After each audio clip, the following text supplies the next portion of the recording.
I was like, hang on. 59 games in charge in the Premier League. My bollocks. It's time for some midweek action as Chelsea take on Southampton at St Mary's in the Premier League. But first things first, we finally did it. We finally did it. 10,000 subscribers on the channel. I just want to start the video off by saying a massive thank you to everyone that's been along for the journey up to this point. And if you're new as well, welcome along. You won't be disappointed. The last month has been a real slog. It has been very draining motivation-wise because it's been so slow in this almost like last 100 subscribers. But we've got there in the end at last. Whether you've been around for years or you're brand new here, thank you. But as they say, it's only the beginning. The real work starts now. And with that out of the way, ladies and gentlemen, boys and girls, God, this one's going to feel good. 10 o'clock. Come on. Head to head, Southampton could earn 3 successive league wins against Chelsea for the first time in 39 years. Nonetheless, Chelsea have scored in their last 18 Premier League away games in the fixture since a 1-0 defeat in December of 1997. The Blues, who are absolutely not title contenders this season, look to continue our unbeaten run of 5 games in the league since our defeat to Liverpool at the end of October. Our opponents will be looking for their first victory in over a month, which coincidentally came at home against Everton. That's not coincidental. It just happened to be against Everton, but it was at home. That game, their only victory of the season.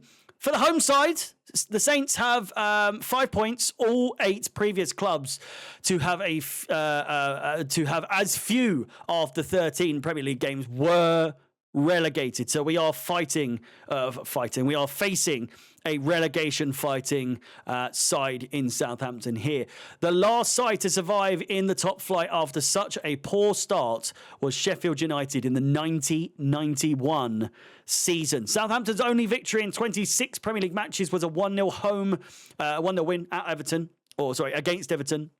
Last month, as we said, they have won just 4 of their past 31 home games in the division, drawing 6 and losing 21 in that time. Friday's draw at Brighton is the first time in 9 league fixtures this season that the Saints have avoided defeat after conceding the opening goal. For Chelsea, and the Blues have reached 25 points in 6 games fewer than last season. Chelsea have won 6 of their 8 most recent away league matches, as many as they had in their previous 22 attempts.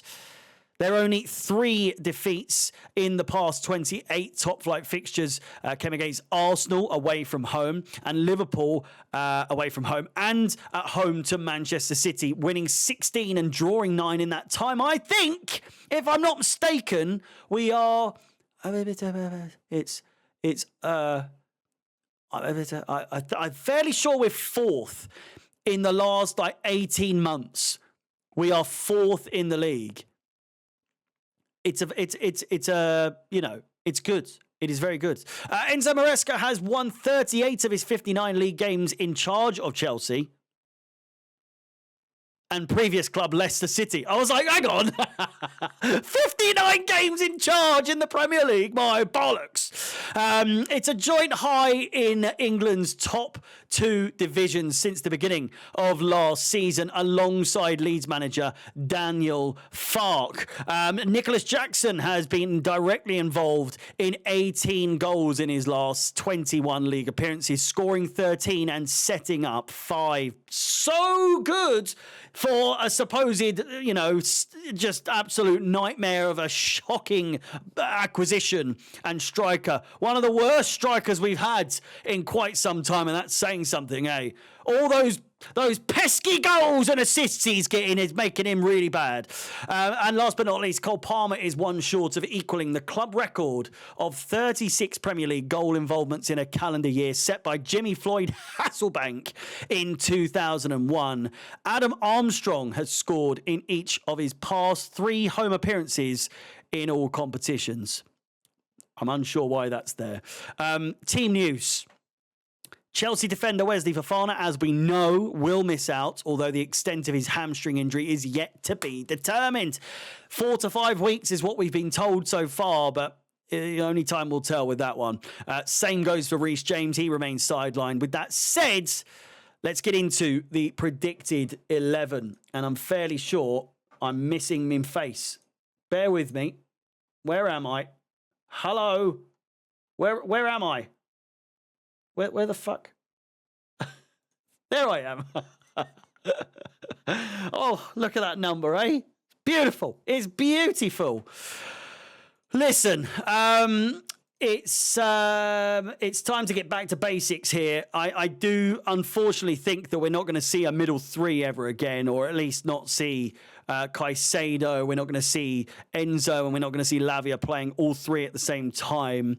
We might do. You never know. It's a midweek game. He might treat this as a bit of a Conference League game. I wouldn't personally. I'd go with this with full swing, full steam ahead, and with full intention of just battering this Southampton side who, we've beaten Aston Villa. You can't then go and lose to a relegation fighting bottom of the league Southampton. Sanchez in goal. I'm going to go with Colwill in the middle alongside Benoit, Badiashile, Cucurella obviously in the lineup, and I am going to go with a real right back, and that is Malo Gusto back in the 11. He is fit. He is ready to go. So why he wouldn't, I don't know. Again, if he goes with the previous formation, I wouldn't be upset, but I want to see a back 4. I don't know. I'm not sure. Like I say, if it was the same as the game against Aston Villa, I really wouldn't be upset because I quite liked it personally. With that said, Caicedo and Enzo will start for me. No real change there. Maybe Lavia against this former side in Southampton. Who knows?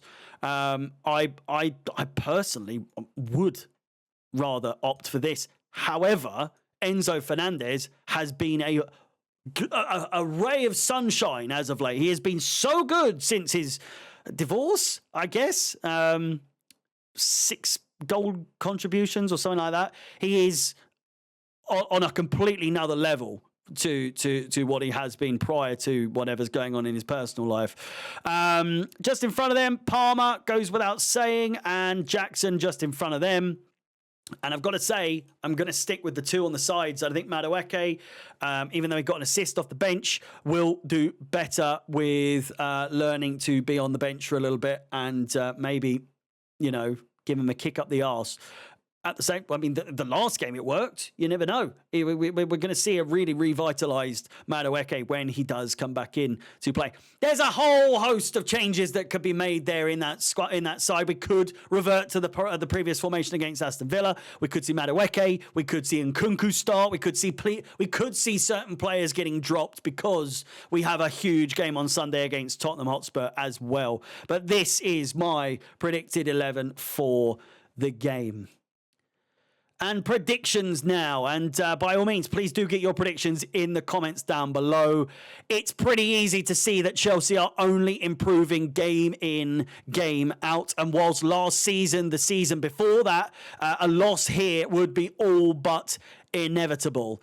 With the unpredictability of Chelsea's results, I think we are justified once again in expecting a victory here, and a strong one at that. And I'm going strong. I'm going all guns blazing here with my prediction. Away from home, Chelsea have the second best record in the league, just 3 points behind Liverpool. Southampton's home record is the second worst in the league. And so for this game, I'm going with a whopping 4-0 to Chelsea. Chelsea are just too good at the moment. Away form is great. Overall form is great. I think that this will be yet another statement for those that doubt. And you might be thinking, who's doubting Chelsea can beat Southampton? You asked that last year, the season before. I think most people would have come into this game, including myself, saying I wouldn't be surprised if we fuck this up somehow. But I'm hopeful. I'm confident. I'm positive. I am optimistic that the boys can do it once again. With that said, let me know your predictions in the comments down below. Thank you so much once again for the support. I really do appreciate it. I can't thank you enough. With that said, my name is Harry, up the Chelsea. Thank you so much for watching, and peace.